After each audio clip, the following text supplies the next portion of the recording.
Vision point सिर्फ खबर ही नहीं, खबर की हकीकत भी। देखिए शेख इम्तियाज अहमद के साथ। मैं हूं शेख इम्तियाज अहमद, आप देख रहे हैं विज़न पॉइंट।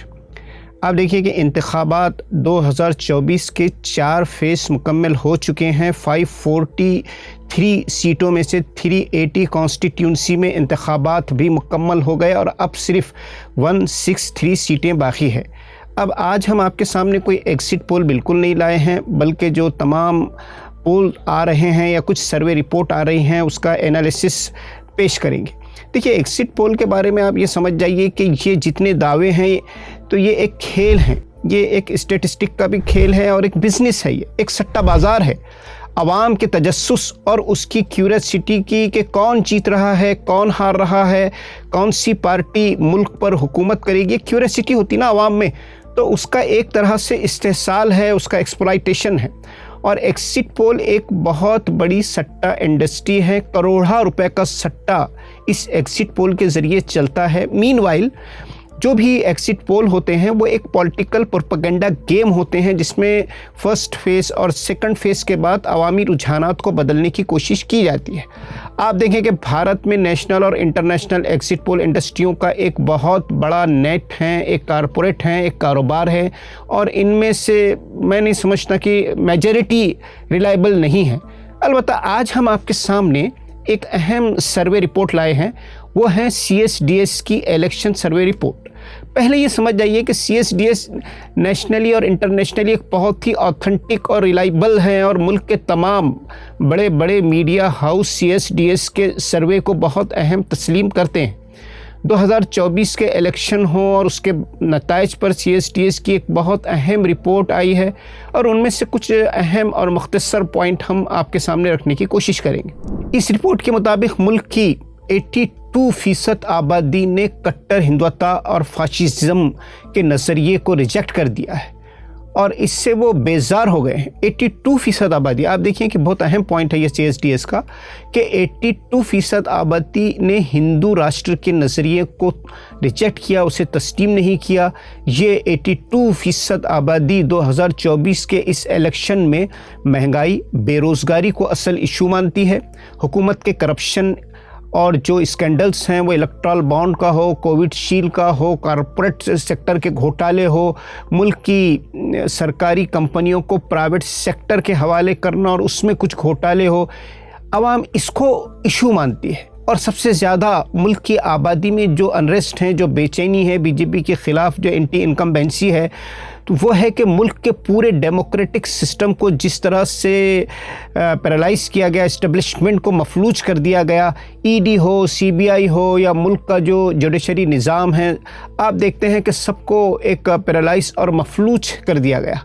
आवाम की अक्सरियत के सामने अब ये बहुत बड़ा सवाल है कि मुल्क का ये जो पूरा सिस्टम है, निज़ाम है, जो इस्टेब्लिशमेंट है, आखिर ये कैसे आकर पूरा का पूरा हुकूमत के इशारों पर चल रहा है। खैर, CSDS की रिपोर्ट के मुताबिक मुल्क की बड़ी आबादी अब चूँकि मुस्लिम और हिंदू मुस्लिम के जो कम्युनलिज़म है उसके ख़िलाफ़ है, और यही बुनियाद है, यही वजह है कि 2024 के इंतखाबात में बीजेपी की हालत बहुत ख़राब हो चुकी है, चूँकि उसके पास कम्युनलिज़म के सिवा कोई इशू नहीं होता कि कैसे कम्युनलाइज़ कर दिया जाए और कैसे लोगों को वक्ती तौर पर ही सही कम्युनलिस्टिक मेंटलिटी में मुब्तला कर वोट हासिल किए जाए। अब जो एंटी इनकम्बेंसी है, तो ओवरऑल इस बुनियाद पर बीजेपी की तमाम मुल्क की स्टेट में 30% सीटों का बीजेपी लॉस कर रही है। अच्छा, इसके अलावा कुछ रियासतें हैं जहां बीजेपी को रेड जोन करार दिया गया है कि इन स्टेट्स में बमुश्किल 20 से 30% सीटें बीजेपी हासिल कर पाएगी, जिसमें महाराष्ट्र की 48 सीटें हैं, पंजाब और दिल्ली की 20 सीटें हैं, तमिलनाडु की 29% सीटें हैं, केरला की 20% हैं, कर्नाटक की 38 सीट हैं। ये 127 सीटों को बीजेपी के लिए रेड जोन करार दिया गया है, यानी यहाँ मुश्किल से 30-40 सीटें बीजेपी हासिल कर पाएगी, जबकि राजस्थान, आंध्र प्रदेश, हरियाणा, मगरबी बंगाल, इवन यूपी में भी बीजेपी को यहाँ पर कुल 100 सीटों का नुकसान दिखाया जा रहा है। इस तरह 540 सीटों में से बीजेपी बमुश्किल 220 या 230 सीटों हासिल कर पा रही। ये रिपोर्ट जो हम बता रहे हैं ये CSDS रिपोर्ट की बुनियाद पर तैयार की गई है, मगर एक हकीकत है कि ये और जितने भी एग्जिट पोल और रिपोर्टें आ रही है, तमाम रिपोर्टें भी बीजेपी की अवामी मुखालिफत और एंटी इनकम्बेंसी की बुनियाद पर तैयार की गई है, जबकि EVM और इस जैसी दीगर धांधलियों को बिल्कुल नज़रअंदाज नहीं किया जा सकता कि कैसे इलेक्शन को हाईजैक किया जा रहा है, कैसे अवामी राय को हाईजैक किया जा रहा है, कैसे टेक्निकली बहुत सारी तब्दीलियां करके इलेक्शन के नताइज में तब्दीलियां की जा रही है, कैसे इसे सस्पेक्शियस और डाउटफुल बनाया गया है। कुछ 5-7 पॉइंट के ज़रिए हम इसको समझने की कोशिश करेंगे। सबसे पहले कि EVM और VVPAT की गिनती पर जो सवालात उठाए गए हैं, जिसे सुप्रीम कोर्ट ने में भी जिस पर बहस हुई वो अपने सामने रखी है। दूसरा ये कि आप देखिए कि सुप्रिया सोले जो NCP की लीडर हैं, तो उनकी कॉन्स्टिट्यूंसी में EVM का जो सिक्योरिटी सेंटर है वहाँ पर 45-45 मिनट तक CCTV कैमरों का बंद हो जाना। सवाल ये है कि ऐसा मुल्क की और कितनी सीटों पर हुआ। तीसरा ये कि नांदेड़ महाराष्ट्र में डिस्ट्रिक्ट इलेक्शन ऑफिसर को सस्पेंड किया जाता है कि कुछ इलेक्शन बूथ पर किसी भी उम्मीदवार को वोट दिया जाए, BJP को वोट पड़ रहा, BJP की पर्ची निकल रही। चौथा पॉइंट ये कि सुप्रीम कोर्ट के वकील मोहम्मद पराचे ने ये सनसनीखेज इल्ज़ाम लगाया कि EVM में कुछ बूथ पर अपनी पसंद के उम्मीदवारों का डेटा पहले ही फिट कर दिया गया है। पांचवा ये कि RSS के थिंक टैंक शुमार किए जाने वाले संजय दीक्षित ने कहा कि EVM के सॉफ्टवेयर में कुछ ऐसा डिज़ाइन भी है कि मुस्लिम वोटर की जगह कुछ दूसरे नाम इसमें फिट किए गए हैं, वगैरह वगैरह। ठीक। छठा देखिए आपके गुजरात की सूरत नशिस्त का मॉडल भी बहुत अहम है, जिसमें BJP उम्मीदवार मुकेश दलाल के सामने कांग्रेस के उम्मीदवार नीलेश खंबानी ने जिस तरह खेल किया या इंदौर में जिस तरह किया गया, मगर जब मीडिया में इसकी गूंज हुई, बहुत ही शोर हुआ, तो कुछ पॉलिसी तब्दील की गई। मगर इत्तलात के मुताबिक अपोजिशन के 25 से 30 सीटों पर अहम उम्मीदवारों को BJP ने पहले ही अपने हक़ में करने का खेल खेला है और यहाँ भी बड़े पैमाने पर सौदेबाजी हुई है। इसके साथ साथ सबसे अहम पॉइंट ये कि अचानक इलेक्शन कमीशन के पास वोटिंग के फ़ीसद में तब्दीलियाँ और इजाफा कैसे हो रहा है। जैसे फर्स्ट फेज में देखें आप कि 19 अप्रैल के इलेक्शन में वोटिंग फ़ीसद यानी जो टर्न आउट था वो 60% बताया गया, लेकिन 30 अप्रैल के आते आते इसे ये 60% बढ़ के 66% तक हो गया। ठीक इस तरह 6% का इजाफा। सेकंड फेज़ में आप देखें कि इलेक्शन कमीशन के साइट पर बताया गया कि इलेक्शन का जो फ़ीसद है वो 60.96% है, लेकिन इसमें भी 30 अप्रैल को फिर से इजाफा कर दिया गया और ये कहा गया कि अब ये 60% नहीं बल्कि 66.71% तक है। तो आखिर इलेक्शन कमीशन के पास ये इजाफा कैसे हो रहा है। इलेक्शन के दिन जब फॉर्म 17A या फॉर्म 17C दिया जाता है, जिसमें हर वोटर की साइन होती है, डेटा होता है और जो वोटिंग फ़ीसद तय होता है वह इसी बुनियाद पर होता है, ये ऑथेंटिक होता है, तो आखिर इसमें तब्दीलियां किन बुनियादों पर हो रही है, कैसे हो रही है।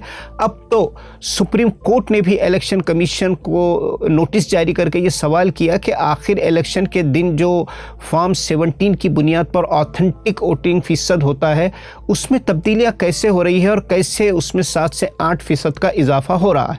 तो ये कुछ 5-7 पॉइंट थे जो हमने आपके सामने रखे कि कैसे ये पूरे इलेक्शन सिस्टम को सस्पेक्शियस और डाउटफुल बनाते हैं और कैसे अवामी राय को हाईजैक किया जा रहा है।